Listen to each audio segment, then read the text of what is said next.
Is Keith Miller, and welcome to Bringing Love Alive, how to have a vital relationship and use mindfulness skills in your relationship to have a more vibrant and more deeper and more authentic relationship.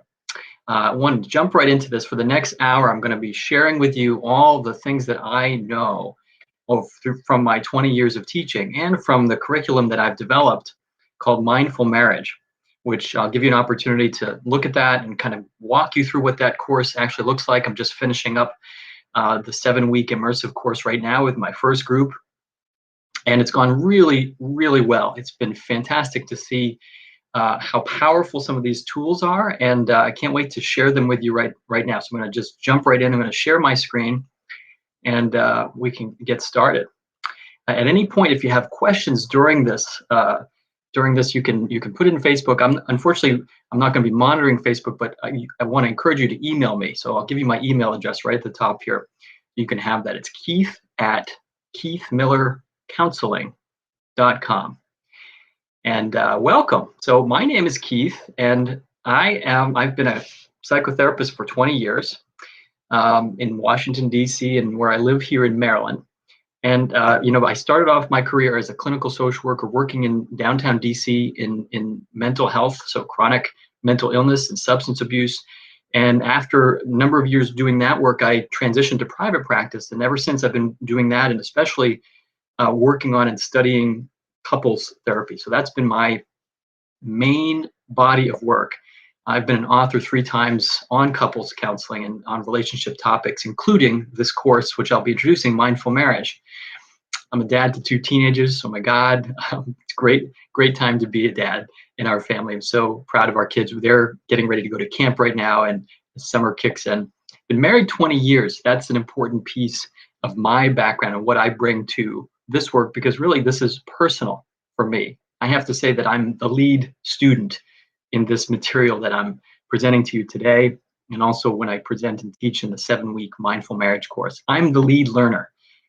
This is curriculum that I've written, material that I've pulled together for me, because marriage is hard. Marriage is not easy. It's not for the faint of heart. And staying in it and thriving with it, and really using the opportunities that come up to grow and somehow learn about yourself, that's not easy.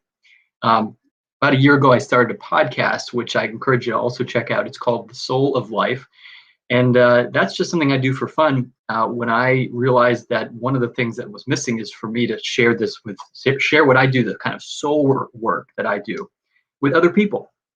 So that's what I do. I interview lots of people to speak about how they find soul in their life. Recently talked to Bessel van der Kolk, and that's coming up in season 3, which launches July 30th. So that's right around the corner.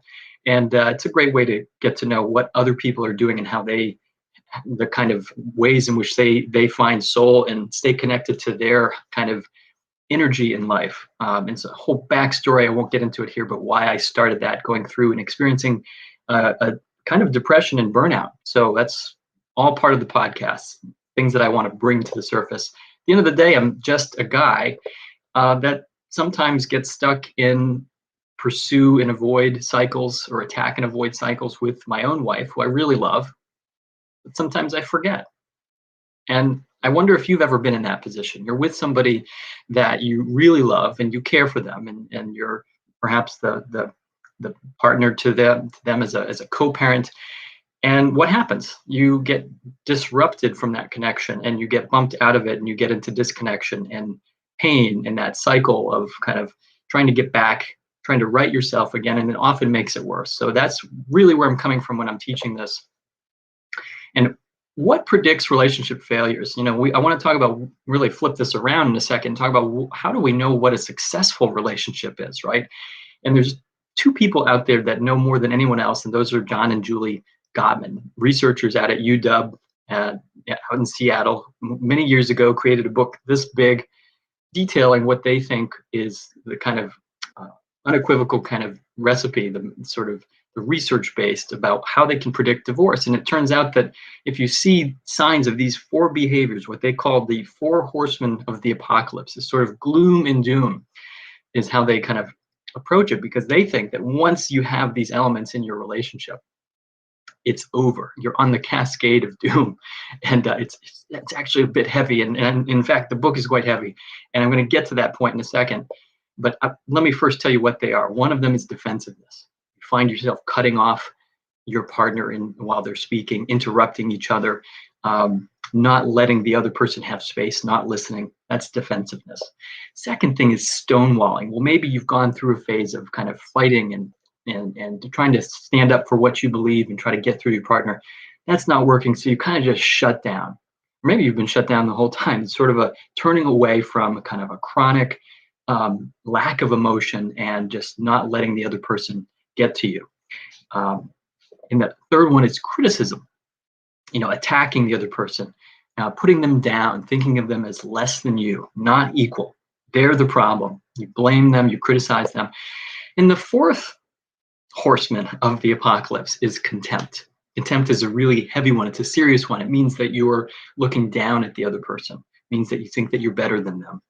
And all of these things, like I said, they came up with the book. It's a heavy book of all of the categories that these things show up, and even all of the wonderful interventions that you can do to try to prevent this. And I found that no matter how much you think about all of these behaviors and how damaging they are, you could be in the middle of doing them or watching someone doing them and trying to help them. It's still hard to intervene. You can tell somebody to stop being defensive, right? You can try that. You can tell them to stop being a stone wall. You can tell them to stop criticizing or stop having contempt. What's your experience with that? What do you imagine happens, right? So my experience is when somebody is in this state of rigidity, and that's what I want to call these four things. They're just a state of stuckness and rigidity. When somebody's stuck and you tell them to stop being stuck, which is also, by the way, a kind of a rigidity of mind. You can't do this. You can't be defensive. You shouldn't be defensive. Warning, right? Well, we've got two rigid things, and they're just not going to dismantle the other. They're not going to really budge and break through. So that's really one of the driving reasons I came up with this alternative and this curriculum, because we do know, in fact, the number one reason that relationships succeed, in my experience over 20 years and working with hundreds and hundreds of couples, is that the number one reason relationships succeed is because they're able to dismantle and break down those four horsemen. It's not that they don't have the four horsemen. It's not that they don't sometimes see contempt marching through with an eye roll, right, towards their partner, or stonewalling.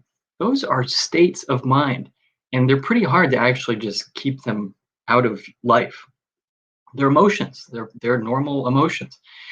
But how we respond to them when we find ourselves in those states makes a huge, huge difference. And that's where I get really excited talking about mindfulness, because mindfulness is really this idea that you can pay attention to your attention. And in fact, it says that, it's just another term, by the way. It's not something new. It's just a way that we're thinking about something we've already been doing for, ever since the human species has been around. When we pay close attention to our attention, our capacity for intelligence and higher behavior, planning, predicting, cooperating, explodes. So let me just say that one again. When we pay attention to our attention on purpose, just for the sake of slowing down, our perceptual ability and our sensory ability and our intelligence expands and explodes. And so when it comes to all these negative things that we have to watch out for, are those things we should be worried about? Yeah, absolutely. But how we approach them makes a huge difference. Because I think it sort of goes over like a lead balloon to tell somebody to stop being critical. Because ultimately what you're doing is you're criticizing them for being critical. And some people can handle that, but if you're really in it, it's going to just make you actually heavier. You might feel depressed. You might say, why can't I do this? And just sort of give up. And that's what we want to change. I want to show you a short video and ask you just to do a little experiment here. You're not going to hear any audio from this, but that's okay. As the video rolls, I want you to pay attention to counting the number of passes that the team in white makes. So just count the passes See if you can keep track of how many passes does the team in white make. Are you ready?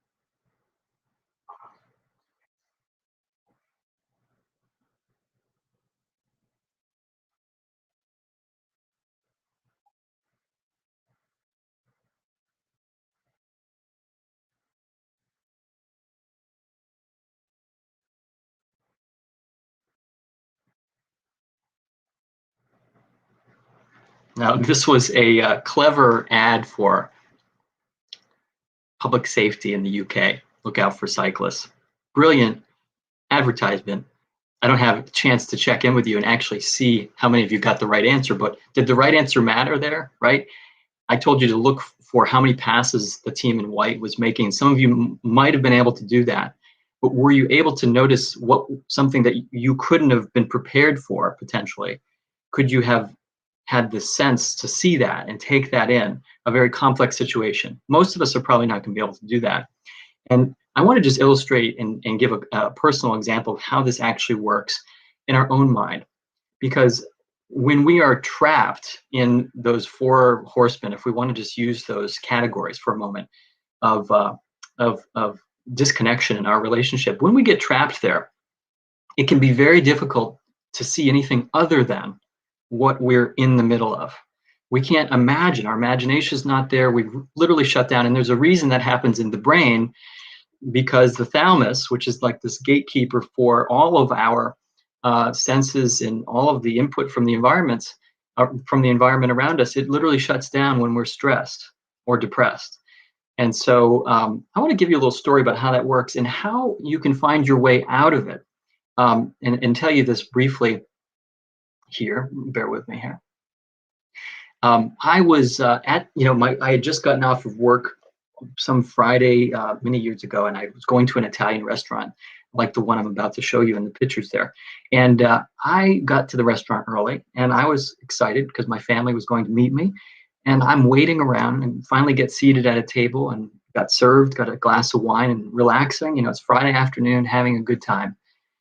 And I noticed out of the corner of my eye, there's some commotion with the person, the waiter that seated me, and maybe the owner of the restaurant. He seemed to be the manager or the owner. I couldn't tell. And I just noticed they were kind of talking in an animated way. It seemed like they were pointing to me, and I didn't think anything of it. I was just enjoying my glass of wine.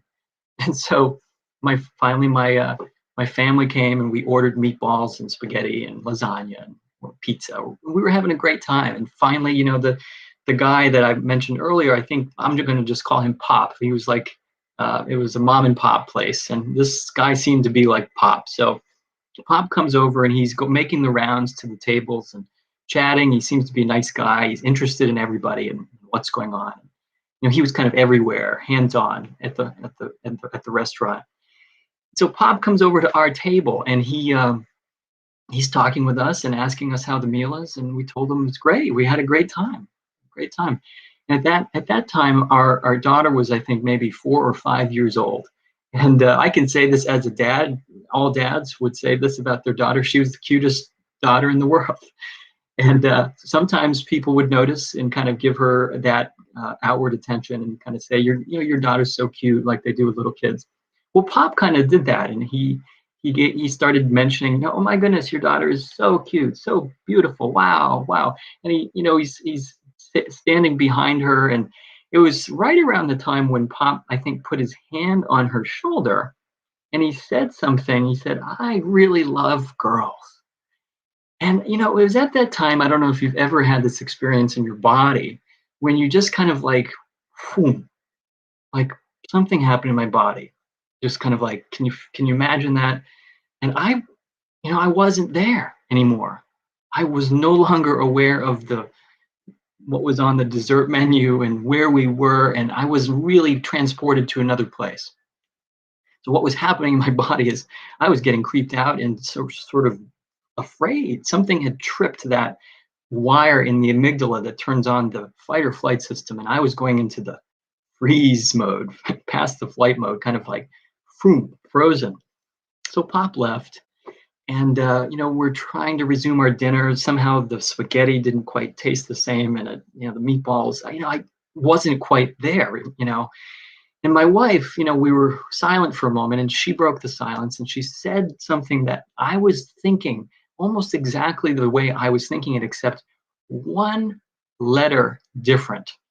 And that one letter unlocked for me the potential to get out of that state of mind. I was thinking of trying to look this guy up on the sexual predator list. Like, I'm going to report this guy. I was like going down a dark road, right?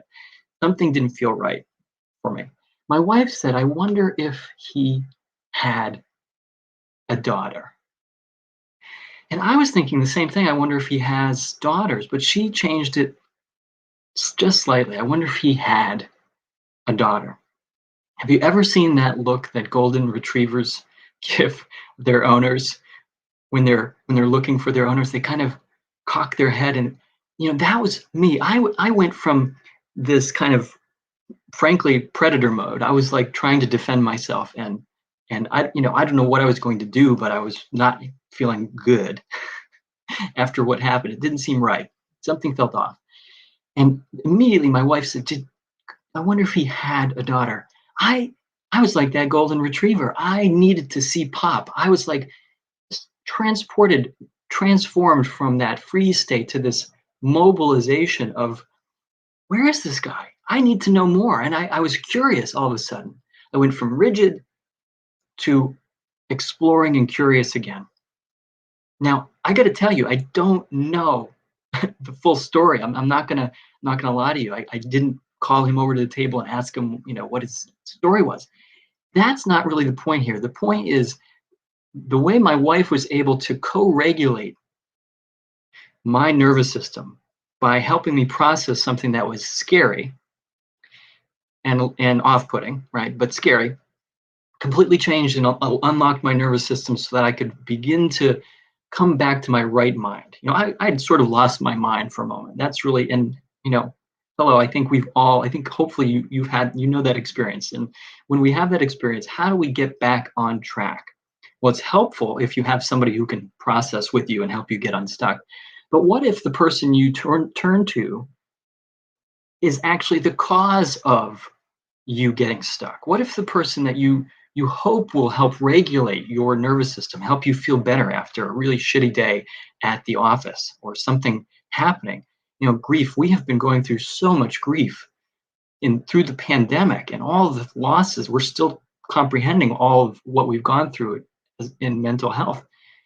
We hope that our partner is there for us to help us feel better about ourselves. But what if they're not? And what if, in fact, let me take that a step further. In fact, if they are the antagonist, what if they're the Pop in this version of my story, and they're the one causing you to go into fight, flight, and freeze mode?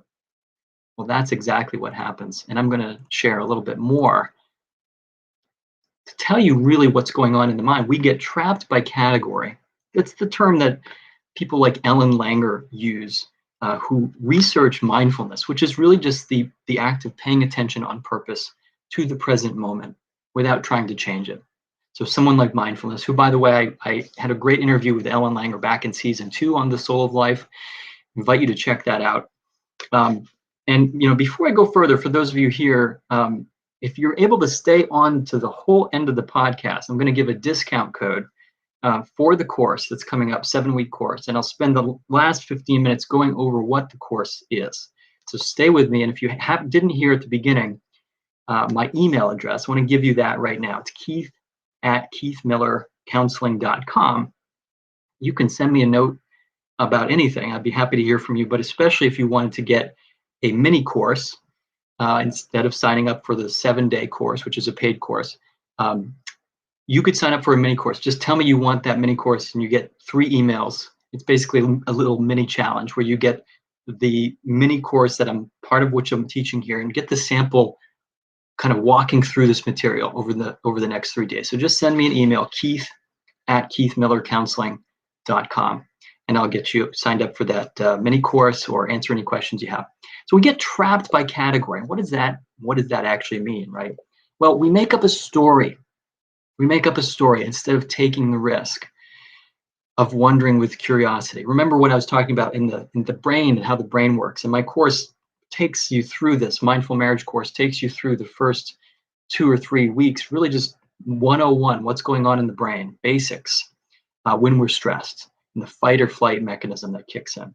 Well, and what happens is we really aren't in our full brain. The part of our brain that helps us think flexibly and feel our feelings and feel someone else's feelings, be able to be in kind of 2 places at once imaginatively, that shuts down. And instead of being curious, which takes energy, frankly, now if we're scared, if we're threatened, the brain is going to shut that off because it takes energy to go out and learn and to find out, well, what's the deal with this guy, and am I really safe or not? I would have had to interact with him for a bit longer to figure that out. So the brain sort of says, no, I'm not going to let you do that. I'm going to shut you down and shut down curiosity. And instead, you just fall back on old stuff that is maybe, frankly, completely irrelevant, but it's just what you've got available. And it's something that seems similar. So the brain says, okay, maybe this guy's a creep and he's a kidnapper. And like I said, I'm client number 1 with this, and I hope this is resonating with you, because frankly, we lose our minds in our intimate relationships. We aren't. Sometimes it's not pretty, and God bless you if you have not had that experience. But we do. We make up a story, and our receptivity is narrowed instead of being open to uncertainty. We have a hard time tolerating uncertainty, and then as a result of that, connection and opportunity is lost. I mean, I might have a connection to, like, the weapons that we use to defend ourselves, or I have a connection some way, but to something. But it is not the vibrant kind of connection that comes in a relationship or in a partnership, where I'm getting help from another person and I have an ally and a resource, somebody who's there for me, somebody I don't have to always constantly worry about or be afraid is going to betray me. And so we lose that in exchange for this expediency and the comfort of protection. So I can't underscore this enough. And when I said, going back to the first point of this course, what makes a marriage successful? What makes a partnership successful? And it's, somehow we can deal with those 4 horsemen of the apocalypse, right? But I want to really tell you that it has to go a step further. I just have not had success telling people to stop doing all those behaviors. Because frankly, I think because of our nervous system, the way our brain is actually wired, when it's on the line for us, we're going to default back to those same things. So we have to do a little more digging, I think, and learning about what's going on in our body, and particularly some of the beliefs that we have that can trigger this fight or flight response. And I've come up with, and I'm actually sharing this from one of my teachers, Tony Herbine Blank, and Richard Schwartz, because he's the founder of Internal Family Systems Therapy. And they have come up with this system, really, of working with parts of the individual, parts of each person, and to get them into more harmony, and so that they can then be more open, so that you as a person can be more open and more harmonious with other people. And one of the things that I've learned from them and from my work doing this over the years is that really this idea of our partner as redeemer, which is a wonderful, wonderful story. I love that story.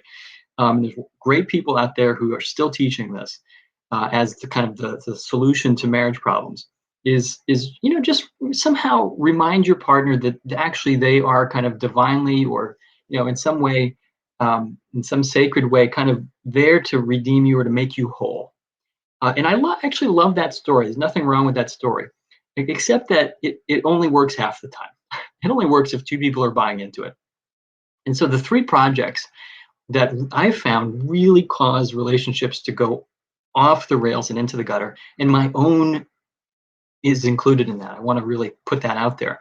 I know this from personal experiences. When you have the idea that you've got to get your partner to change, that sort of idea of projecting what you think is right and asking them and really believing that they ought to be doing that same thing because that's what you're feeling they should be feeling that same thing.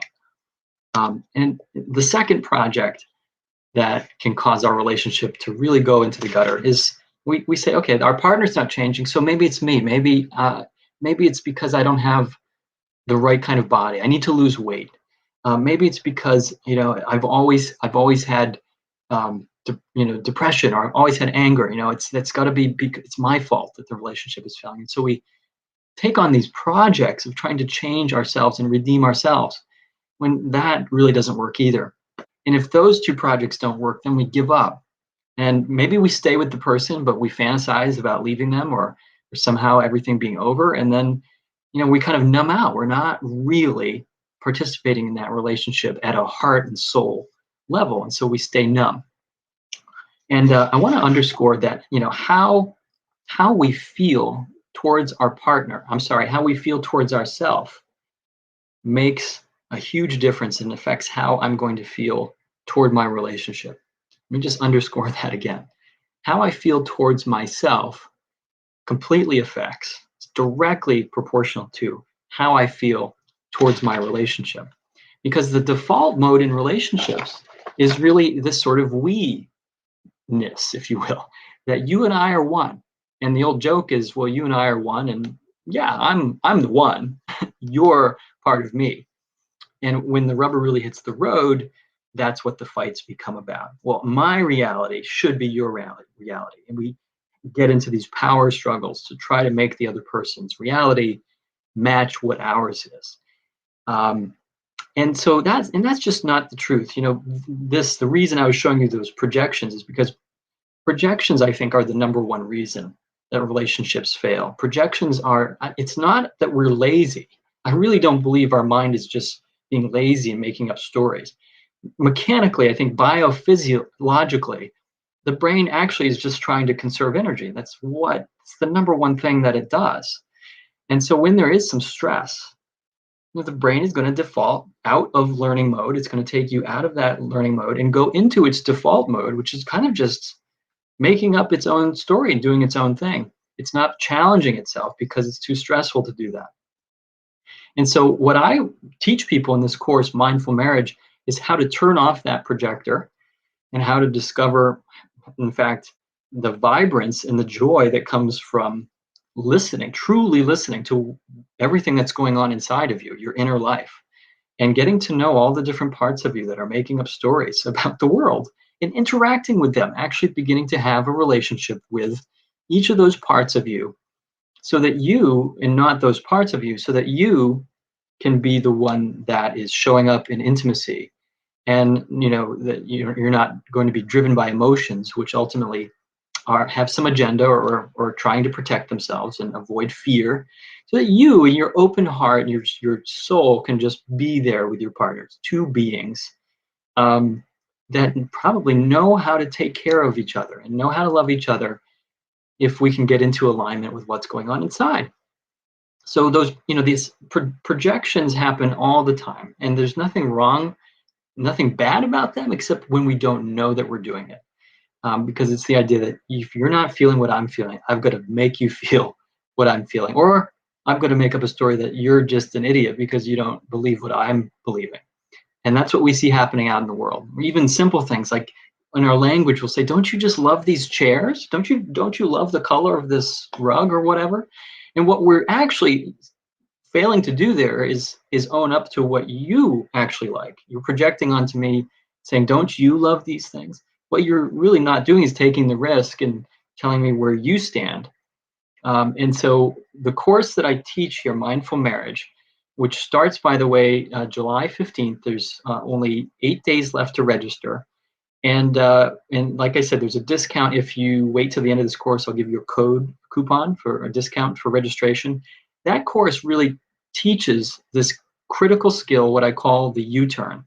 And that is what I want to show you next, is the idea of how do we try to dismantle and use mindfulness, because dismantle is actually that's a heavy duty word, but mindfully, how can we develop an appreciative sort of process, right? One that is not a destructive edit, right? We're not trying to get rid of any parts of you. There's no bad parts of you. even the ones that are making up stories that lead to disconnection and hurt or hatred, if we approach those parts as if they are bad, what's going to happen? They're probably not going to be in relationship with you where you have control of them. They're going to be exiled out of your conscious awareness. So anything that's happening inside of us is happening for a reason. That's the whole mantra of IFS, internal family systems therapy. And I've been an IFS therapist for 12 years, and that's a big part of my teaching in this course, is beginning to introduce people to the idea that they have an inner life and that they can explore it. There's nothing that they need to be afraid of. Even things that they're afraid of, they can begin to get curious about and have compassion for. And as you extend curiosity and compassion and interest into these parts of us, even if they're making up dark stories, well, they begin to give up their burdens. They begin to give up the stuff that they don't really need to carry, that they've been hanging on.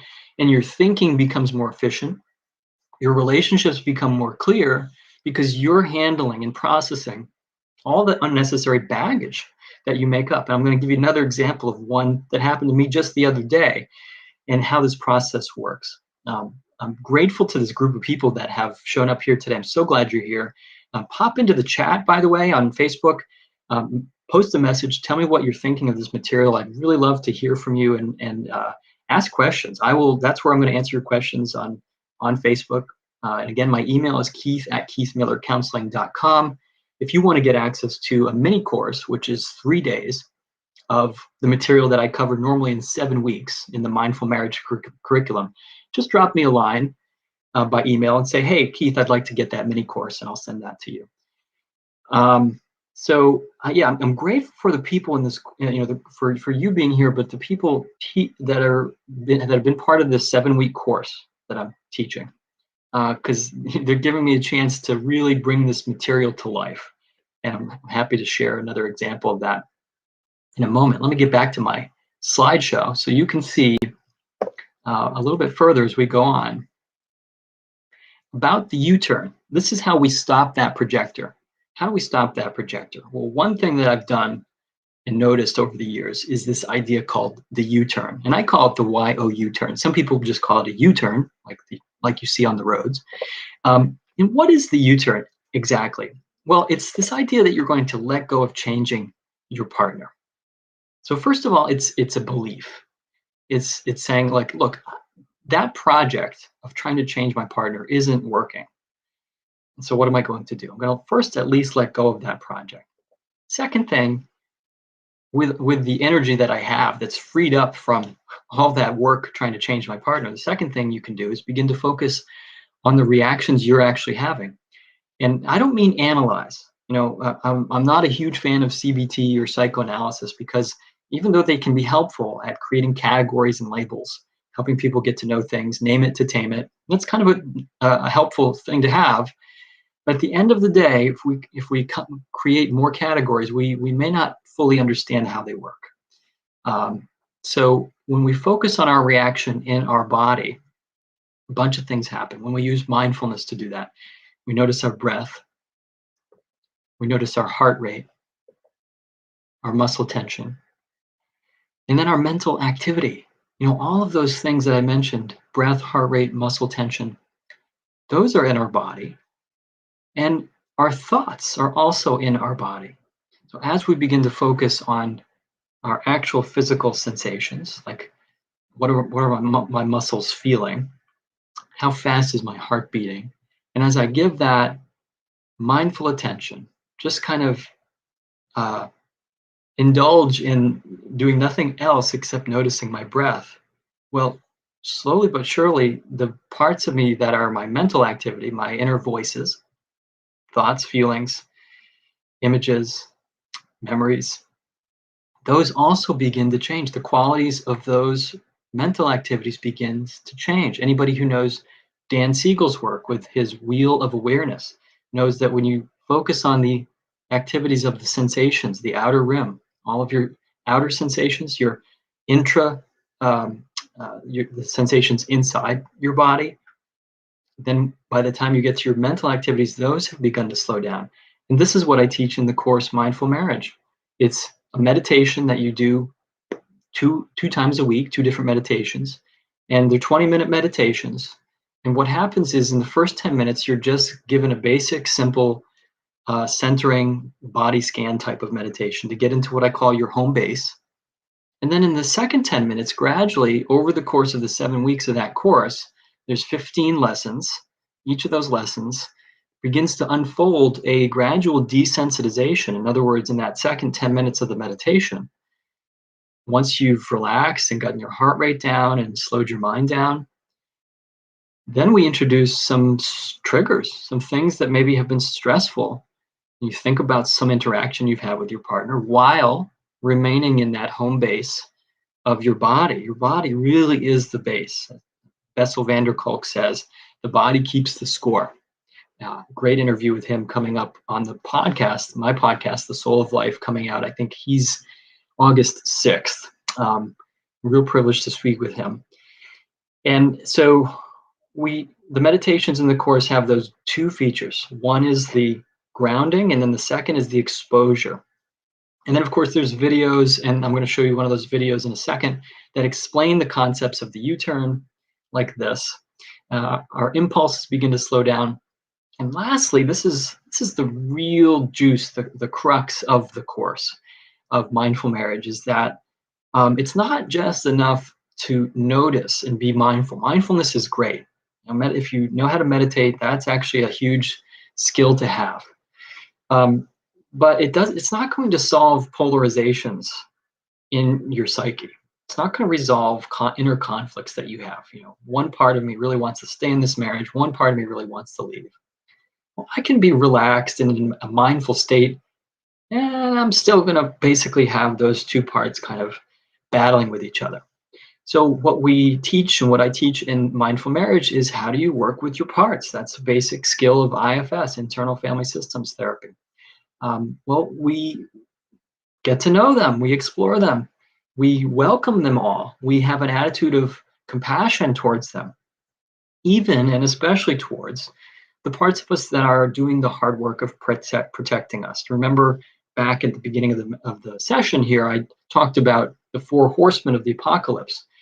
And those, like I said, those 4 behaviors are really demonized by the therapy professionals like myself out there who write these books and say, you can't do all these things, like the 10 Commandments. Thou shalt not stonewall your partner. And so those parts of us who are doing the most damage in our relationships carry with them a great deal of shame, a great deal of shame. And so what a relief, I can tell you, it is to watch people go through this process in the course of hearing the message at first. It sounds a little crazy at first. Well, what do you mean I don't have to try to change or like rebuke or discipline this part of me that's yelling at my partner? And after we go over all the exceptions, if you're in an unsafe situation, if you're not eating 3 meals a day, if you're not sleeping, if you're not sober, like all of those things, mindfulness in this course is not going to solve all the problems in your life. If you're not sober, you probably need to quit drinking first. And then, but this is a spiritual growth program and a spiritual growth tool. And to watch people go through this process of hearing the message that, you mean I don't have to fight with and carry around all the shame that I feel for how badly I've acted towards my partner? Well, first there's disbelief, but then it's like, okay, well, what am I supposed to do now?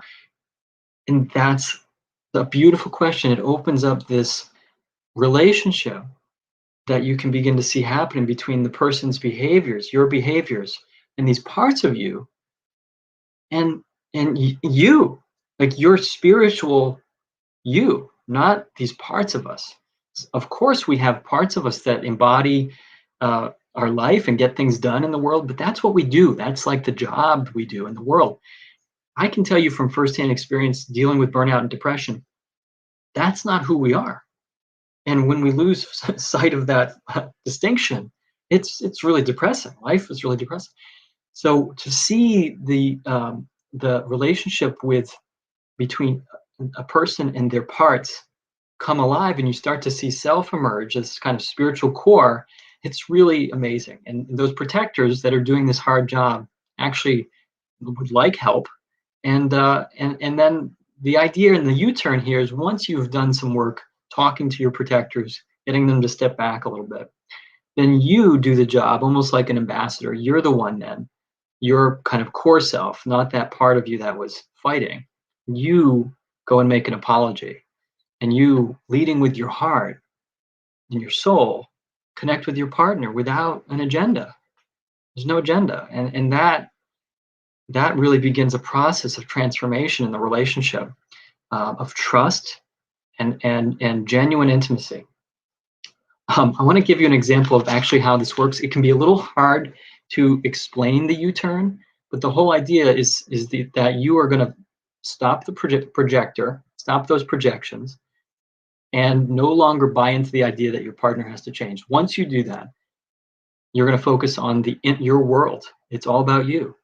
But the goal is not to make it all about you in a selfish way. The goal is to eventually return, having unburdened yourself of some of the beliefs and stories and baggage that you're carrying around, and fear and shame. Relieve yourself of that and turn back around towards your partner and experience a much freer and more dynamic and vibrant life with that person. And that's what happens. I want to give you an example. Sure, let me show you this video actually. Unfortunately, I could not get sound to play, so I think I'm gonna skip that video.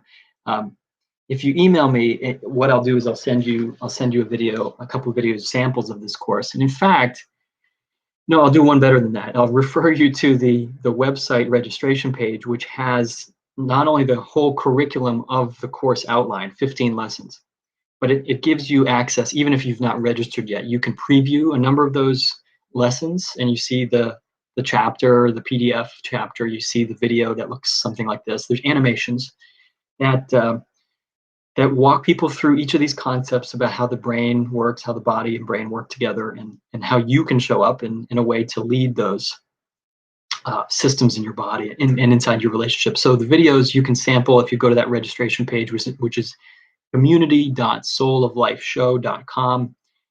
That's where you can sign up for the course and register for that course. And again, I'm going to be giving a discount code, significant discount. If you wait to the end of this live stream, I'll give that code out. So let me give you a little example here. Just a moment. Yeah, those are the dates coming up.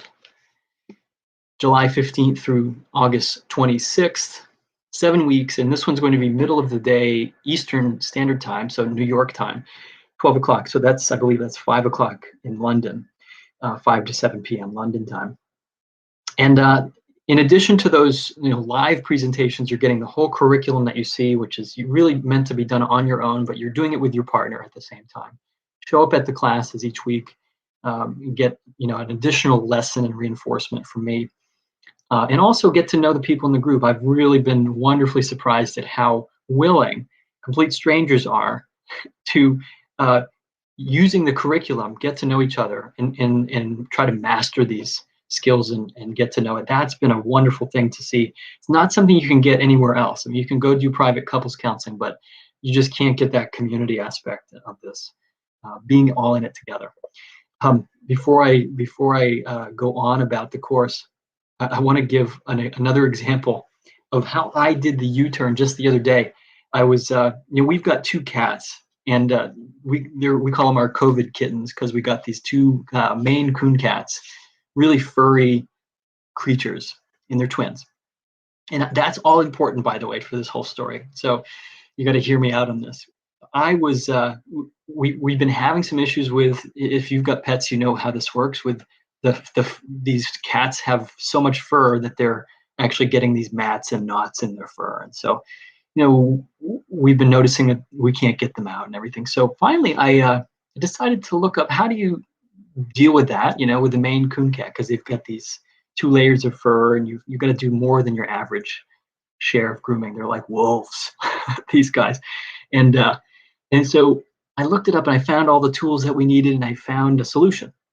Ordered them, and they're on our doorstep, and so we've got the tools. And so I went to my wife and I said, "Hey, guess what? I figured out a solution to this issue we're having with our cats." And I explained it all, and I was, kind of really excited about it. And here's the other thing. I said to her, "Oh, by the way, if I learned something that if we don't take care of these knots, it can lead to having a skin irritation and maybe an infection, and we don't want that to happen." So, thought I was doing, being helpful. And how do you imagine my wife reacted to that energy?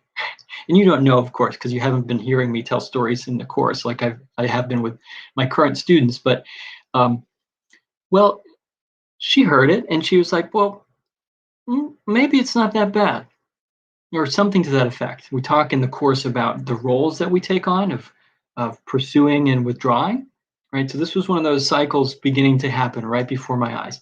I was sort of pursuing this topic and thought I was doing a good job and wanted to get some credit for fixing this problem. And what happens to my partner? I'm occupying the pursuer role. My partner starts to occupy the withdrawing role, right? So she starts leaning away, kind of like, no, on any given day that might have been fine, but for some reason, I kind of said, "What do you mean? What do you mean, And so then we were off to the races. Now it escalated, and I eventually uh, starting to think, well, no, actually, you're the problem because of this. You're probably the one that should have done this in the first place. So it even got to that blaming place, one of those four horsemen of the apocalypse. So um, fortunately, I got distracted. Our kids came home. I got distracted, and it gave me a chance to actually check in. What is going on? I got curious, just like at the restaurant with Pop. This time, I didn't have my wife to turn to and to help me out. She was the source, at least I thought she was, of this reaction. So I sat with that for a minute. Why is this bothering me so much? Why did I feel like I was loaded for bear and wanted to go after my wife with that? Because actually, this was a good topic. We solved the problem. This. How does a small thing like this turn into, right? Have you ever had that experience? I'm sitting with this, I'm wondering. And because of the place we are in the course, at the end of the course, we end up talking about exiles, which are often their primary emotions. They're physical, they're not often cognitive, they're things that we don't often really want to feel. We avoid feeling them. So because I was teaching that very day on this subject of finding, what's behind your outer layer, your first responders inside of you, what's behind that? So I started to get curious, did a little sitting with that, started to wonder, and there was nothing. It was just a brick wall. I was like, screw her. This is a good idea. I'm gonna. And I sat with that, listened to the anger that was coming up. No, there's got to be something behind this. There's got to be something else. Sat and listened. And wouldn't you know it? It was like one of these. You ever seen one of those nature programs where they're getting on camera this fish that comes out of the ocean from the deep, dark ocean, the deepest recesses of the ocean? Sort of in my mind's eye began to emerge this memory of when I was, I think, 7, maybe 6 years old. I had kittens. Our cat had kittens. We had a bunch of kittens, and I loved animals. And I'm like, no, this can't be connected. But I just listened to it, right? Because that's what I'm teaching in this course. Just listen to it, let it come forward. Listen to that memory. Got myself into that scene again. And so tragically, I didn't know any better as a kid. I was playing with some golf clubs, and the kittens were around, and I hit one of the cats by accident, killed the cat. I didn't expect, I had no conscious connection to this material. As I sat with that as a kid, and I imagined myself, right, in that scene, totally hysterical, going to my mom for support and comfort and getting a lot of soothing. I went back to my wife. I said, all this anger I had, all that urgency, oh my God, our cats are going to die. And she was like, what are you talking about? It made more sense to me. And I could come back to her and return to her and say, I am so sorry. That was not about you. And I also realized that at the moment that she accepted my apology and said, it's really okay, sweetie, I get it. Thank you. And she gave me a lot of credit. It's a great idea. We're going to do it. I also realized, that's probably the response my mom had which would have been from my great mom, who would have been very soothing, but sometimes overprotective and just wanting me to be okay. And I realized that I probably didn't have a chance to process all the anger that I had from that tragedy. The normal response to grief sometimes is just anger. How could this happen? How could I do that? Anger at myself, anger at probably my parents for, why did you let me do that as a little kid? Why, wanting to blame somebody. Well, all of a sudden, that displaced anger that I had earlier towards my wife over this little nonsense thing, it came into sharper focus. And I realized, simply by following these steps, by going inside of myself, not trying to keep beating down the door of changing my partner. No, you've got to get on board with me. No, that's not really true. I had to actually get more clear on what was on board with me. And doing that was, in fact, very, very rewarding for me and insightful. So I now have a deeper relationship with my cats and their fur, and now you do, because I've told you the story. So please put some stuff in the comments here if you appreciate that story, because I hope that this resonates for some of you about oh my goodness, the kinds of things that we get into, right, with our partner, and how difficult and lonely it can be, how easily it can feel like we're just screwing everything up, and how ashamed we can feel in our relationship. And by the way, that is, I can't tell you enough, that's the number one reason that I'm doing this course, is to allow people to come together and realize, everyone goes through this. And I don't know anything else out there that has this kind of material the way it's presented. And I'm not just doing a humble brag here. I think it's a great course, but I'm genuinely serious about this. I don't know other ways in which this is presented similarly to this, and it's a real alternative. It's not just a skill-based course where you're taught to do some listening exercises and given the rights and wrongs of what to do.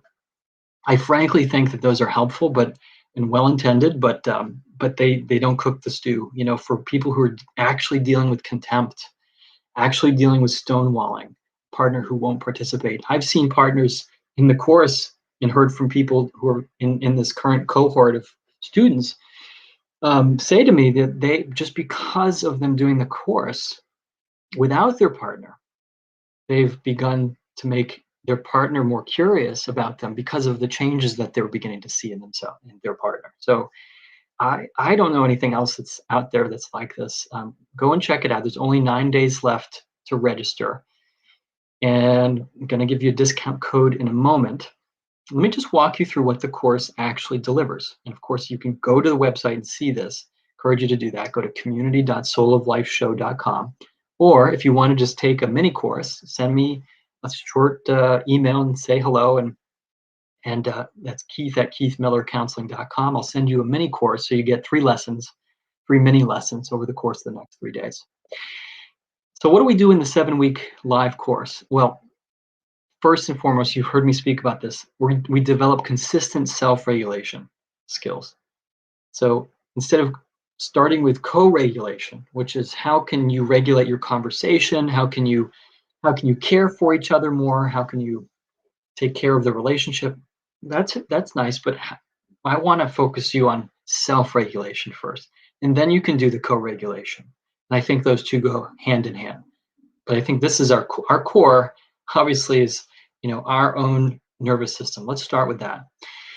And the second is, you're going to know, if you take this course, you will know where to direct your attention when your protective responses are triggered, so that you can get back into a relaxed and open awareness, which we call flow in psychology.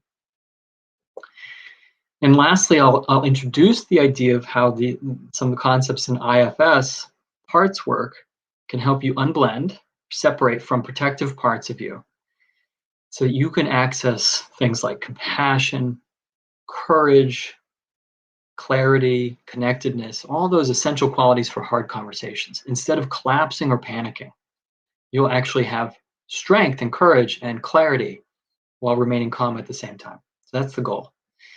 We cover a whole bunch of things. I'm going to go through this real quick here. But week 1, we just kind of start with the basics. Why are we fighting, right?